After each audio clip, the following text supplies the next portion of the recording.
नमस्कार शेतकरी मित्रांनो, स्वागत आहे आपल्या किसान मित्र युट्यूब चॅनलमध्ये. चॅनलच्या माध्यमातून आपल्यासाठी घेऊन आले मोठी अपडेट. राज्यातील महत्त्वाच्या बाजार समितीतील आजचा तूर बाजारभाव. नागपूर तूर बाजारभाव, यवतमाळ तूर बाजारभाव, अमरावती तूर बाजारभाव, हिंगणघाट तूर बाजारभाव, वाशिम तूर बाजारभाव, लासलगाव तूर बाजारभाव.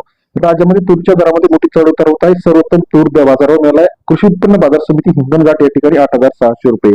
गेल्या काही दिवसापासून बघितलं आपण तर तुरीच्या दराला चढ उतार पाहायला मिळतो. 1125 क्विंटल आवक अकोला शहरामध्ये आलेले सरासरी दर 7,000 ते 8,040 रुपये. अकोला कृषी उत्पन्न बाजार समितीतील तुरीचा लाल आणि पिवळा वाण या ठिकाणी आपल्याला पाहायला मिळतो. तसेच राज्यातील महत्वाची बाजारपेठ अकोट कृषी उत्पन्न बाजार समिती 1,075 क्विंटल अकोले 7,000 ते 8,020 रुपयाचा बाजारभाव. अकोट कृषी उत्पन्न बाजार समिती सरासरी दर 70 ते 80.20 रुपयाचा बाजारभावाचे अपडेट आपल्याला पाहायला मिळते. हिंगणघाट 1,875 क्विंटल अकोले 7,200 ते 8,600 रुपयाचा बाजारभाव. हिंगणघाट कृषी उत्पन्न बाजार समिती सरासरी दर 72 ते 86 रुपयाचा बाजारभावाचे अपडेट आहे. अमरावती 2818 क्विंटल अकोले 7,000 ते 7,840 रुपयाचा बाजारभाव. अमरावती कृषी उत्पन्न बाजार समिती सरासरी दर 70 ते 79 रुपयाचा बाजारभावाचे अपडेट आहे. मलकापूर 958 क्विंटल अकोले 7,000 ते 8,155 रुपयाचा बाजारभाव. मलकापूर कृषी उत्पन्न बाजार समिती सरासरी दर 70 ते 82 रुपयाचा बाजारभावाचे अपडेट आपल्याला पाहायला मिळते.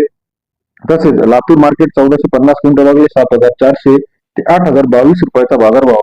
मलकापूर नंतर लातूर कृषी उत्पन्न बाजार समिती सरासरी दर 74 ते 81 रुपयाचा बाजाराचे अपडेट आहे. दर्यापूर मार्केट 1500 क्विंटल अकोले 7,100 ते 7,950 रुपयाचा बाजारभाव. दर्यापूर कृषी उत्पन्न बाजार समिती सरासरी दर 71 ते 80 रुपयाचा बाजारभावाचे अपडेट आपल्याला या ठिकाणी पाहायला मिळते. तसेच राज्यातील महत्वाची मार्केट काटोल असेल, भिवापूर असेल, अमरावती असेल, नागपूर असेल, मुरुम असेल, हिंगणघाट असेल, सर्व अपडेट एका क्लिक वरती बघण्यासाठी चॅनलला लाईक, सबस्क्राईब, शेअर करा. धन्यवाद मित्रांनो.